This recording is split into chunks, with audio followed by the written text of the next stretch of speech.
Donc, comme l'indique le titre de ma communication, l'identité de la tradition dans sa mobilité historique, je voudrais proposer une réflexion sur la tradition, sa dimension historique et sur son rôle identitaire. C'est qu'il me semble que le rôle proprement identitaire de la tradition se trouve aujourd'hui largement mis à mal. Une certaine forme de progressisme social nous amène à tout simplement associer les phénomènes de tradition à un traditionnalisme conservateur dont il faudrait dénoncer les idéologies rétrogrades. Évidemment, l'inconfort que plusieurs ressentent à l'endroit de certaines traditions n'est pas totalement à remettre en cause. Il est vrai qu'en réponse aux différents malaises que provoque le relativisme contemporain et l'état multiculturel de nos sociétés, on constate de plus en plus la tentation de se réfugier dans un conservatisme des valeurs, souvent exclusif et homogénéisant, parfois même ethnocentrique.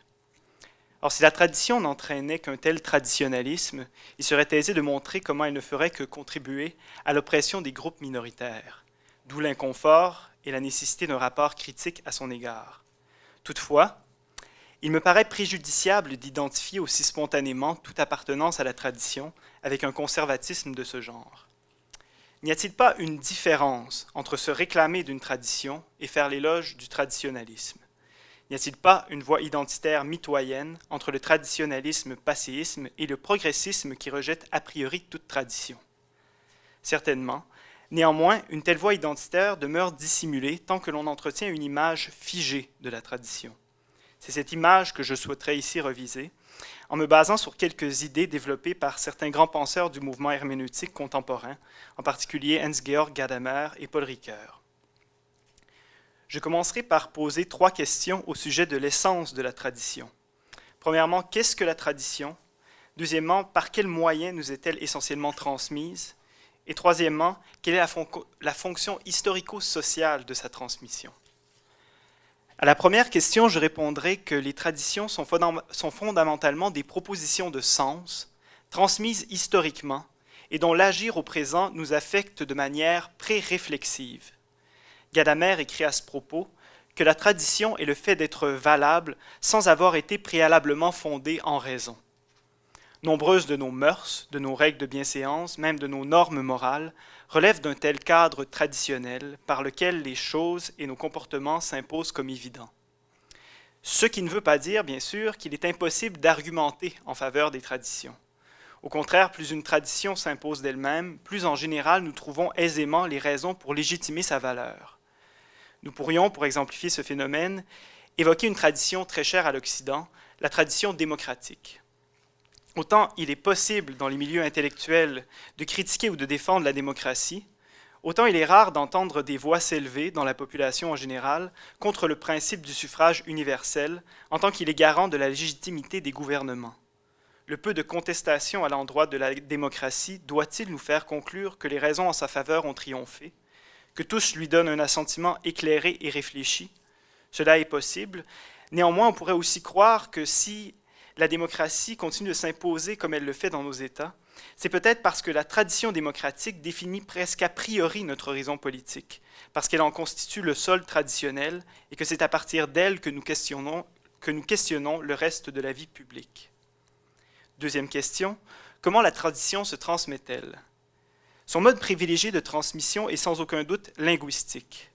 Il est de l'essence de la tradition, écrit Gadamer, d'exister dans le milieu qu'est le langage. Par là, Gadamer entend que non seulement les traditions politiques, religieuses ou philosophiques se communiquent de façon langagière, par des textes ou d'autres formes de discours, mais que ces traditions façonnent l'univers symbolique même de nos langues, de nos arts et de nos modes d'expression en général. Cela est particulièrement évident en philosophie. On pourrait prendre l'œuvre du philosophe allemand Martin Heidegger, qui nous a montré à quel point il était difficile de penser les questions philosophiques essentielles en dehors des habitudes de langage contractées par la tradition métaphysique. Heidegger nous rend par là sensibles à l'efficace silencieuse de la tradition. Qui plus est, il montre que notre participation à la tradition se fait souvent à notre insu, par notre emploi de certains mots, de certaines formules ou par l'entretien de certaines représentations collectives. C'est pourquoi Heidegger pouvait écrire « Quoi que ce soit que nous essayons de penser et de quelque manière que nous nous y prenions, nous pensons dans l'atmosphère de la tradition.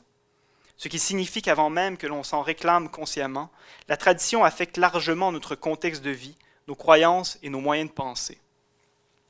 Troisième question, quelle fonction remplit la tradition dans nos vies ou dans nos sociétés? Je dirais qu'elle consiste avant tout à nous relier au passé, à établir un lien de continuité à travers les divers moments de l'histoire et qu'elle contribue ainsi à l'impression que notre vie participe d'un dessein plus large. Cet élément de continuité que rend possible la tradition est d'autant plus important que notre vécu moderne de l'histoire est largement marqué par une expérience de discontinuité, notamment l'expérience de discontinuité que nous éprouvons face à un certain mode de vie traditionnel. La modernité a en effet tendance à se définir par ses ruptures, ses schismes et ses progrès à l'égard de tout un ensemble de croyances, de valeurs ou de normes provenant du passé. Son attachement à la tradition ne peut donc être que très modéré, voire inexistant. Mais l'expérience de discontinuité propre à notre contexte moderne ne peut cependant jamais être totale. Comme je l'ai déjà évoqué à la suite de Heidegger et de Gadamer, je crois que nous demeurons constamment dans un univers de sens où nombreuses traditions exercent leurs influences en déterminant d'emblée notre horizon de pensée. Il faudrait même dire que l'efficace des traditions est à l'œuvre dans notre évaluation même des traditions. À cet égard, la méfiance suspicieuse à l'endroit de tout contenu traditionnel est peut-être la posture intellectuelle la plus à même de laisser agir silencieusement certaines traditions, et ce, sous couvert d'objectivité. Il vaut peut-être mieux, comme le croit Gadamer, cesser d'objectiver les traditions comme de simples choses du passé et commencer à les comprendre en entrant en dialogue avec elles. Pour ce faire, il faut d'abord accepter qu'une conduite morale pleinement éclairée n'est pas une possibilité propre de l'être fini et historique de l'homme. Nous sommes, pour reprendre l'expression de Paul Ricoeur, des êtres affectés par le passé, ce qui signifie que l'histoire est à l'œuvre dans nos vies et que les traditions constituent le point de départ pré-réflexif de notre agir et de notre pensée. Ce qui ne veut pas dire que l'on doive soustraire nos traditions à toute évaluation critique, mais simplement les recevoir d'abord comme des propositions de sens potentiellement parlantes pour notre situation de vie. C'est ce que veut dire Gadamer lorsqu'il écrit, et je le cite, « La tradition et la transmission gardent leur sens véritable, non par le maintien opiniâtre du traditionnel, mais dans la mesure où elles représentent un partenaire expérimenté et constant dans le dialogue qui nous constitue. Dans la mesure où elles répondent et pour autant qu'elles libèrent ainsi de nouvelles questions, elles démontrent leur propre effectivité et leur vitalité toujours agissantes. » Fin de la citation. Autrement dit, les traditions ne sont pas des entités objectives et fixes, uniquement constitutives d'époques révolues. Elles vivent de notre tentative de nous comprendre à travers elles. Ce ne sont pas toutes les propositions de sens qui résistent au bouleversement de l'histoire. Si une tradition subsiste à travers les époques, c'est peut-être parce que sa profondeur autorise divers contextes à réactualiser ou à réinterpréter le sens qu'elle transmet. C'est que la richesse d'une tradition réside justement en sa capacité de persévérer à travers l'histoire, mais toujours selon la lumière propre que peut y jeter chaque époque ou contexte de vie. Je reprends ici une idée clé de la théorie de l'interprétation de Gadamer qui veut que toute compréhension, et donc toute compréhension de tradition, est application au présent.